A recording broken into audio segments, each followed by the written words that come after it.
Missing Link Optimus Prime is a lovely thing, taking the 1984 Optimus Prime toy we all know and love and giving it more modern articulation and features. Now, I didn't pick one up because I just couldn't afford it at the time. However, Missing Link is not a one-off, it's a whole line, and the second wave of Missing Link toys were Bumblebee and Cliffjumper. And those have now started arriving in collectors' hands, including, since they were much cheaper than Prime, mine. I went with Cliffjumper rather than Bumblebee, since honestly I just prefer him, so let's take a look. As a Takara affair, the box is profoundly unhelpful to anyone who doesn't speak Japanese, but that's all part of the allure of this kind of limited release, right? Inside the tiny box you get Cliff in his robot mode in a polystyrene burial chamber, as well as instructions, some additional stickers, and a collector's card with a little hole in it that makes it feel like it should be attached to a shirt at Primark. The toy is, well, it is G1 Cliffjumper, straight out of 1984, but it's also a fair bit more.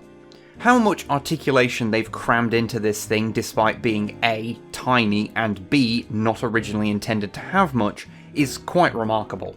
There is far more new here than old. Neck rotation, arms that have, like, elbows and stuff, legs that do, well, anything.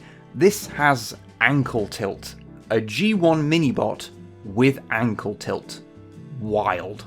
Some of it is a little restrictive, like the hips, and some of it is a little fragile feeling, like the shoulders, but considering how little room they had to work with, that's not entirely surprising. Which I mention just in case you're operating under the idea that this thing could take the same kind of punishment as the original 1980s toy could. It could not.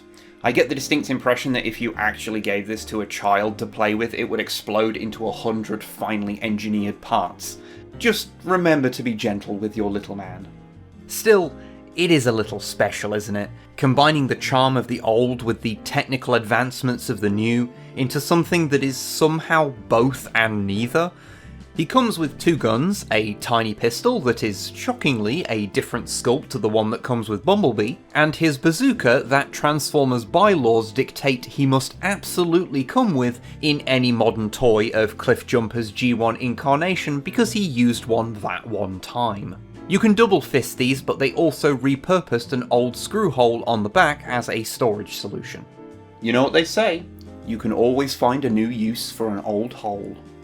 His Autobot symbol is a tampograph rather than a sticker, but he does also have a rub sign as well. Under his foot. For some reason. Amusingly, some of the stickers he comes with have a weird and wide Autobot badge, just in case you want him to have the off-model version of it that his G1 toy art did.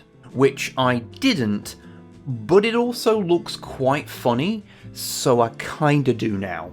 So we have a nice retro robot mode. But let us transform the boy.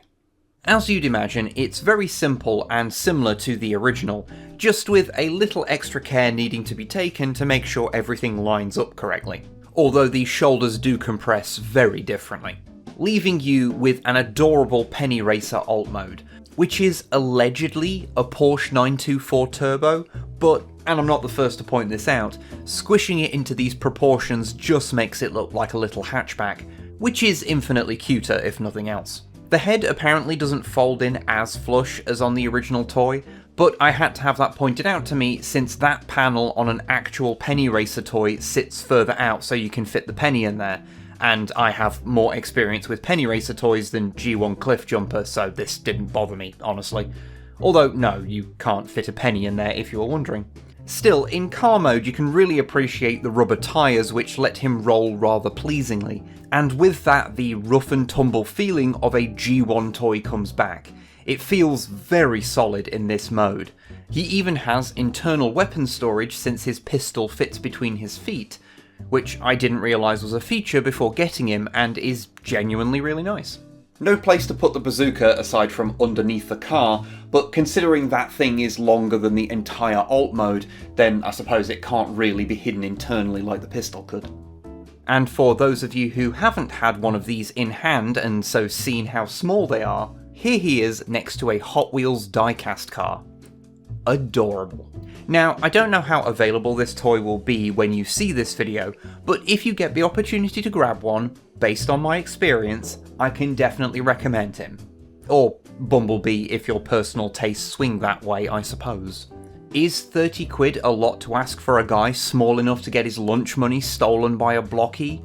Yes, but considering the special nature of the release and how small a lot of the engineering needs to be, I can't say that I feel ripped off personally, but I collect Warhammer, so I'm used to spending way too much on little guys.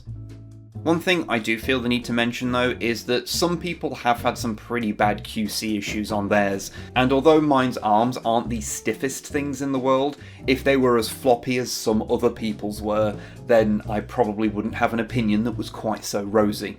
Still, Missing Link Cliffjumper is a lot of fun. The sheer absurdity of what he is has not worn off for me yet, and I don't know if it ever will. There's just something very satisfying about the somewhat goofy proportions of the G1 toy being able to look more natural in poses than some modern core class toys can. And even if I don't go in for any other Missing Link stuff, yes, I've seen Sunstreaker and Corden, they look very fun. I'm glad to have at least dipped my toe into the series with this short king.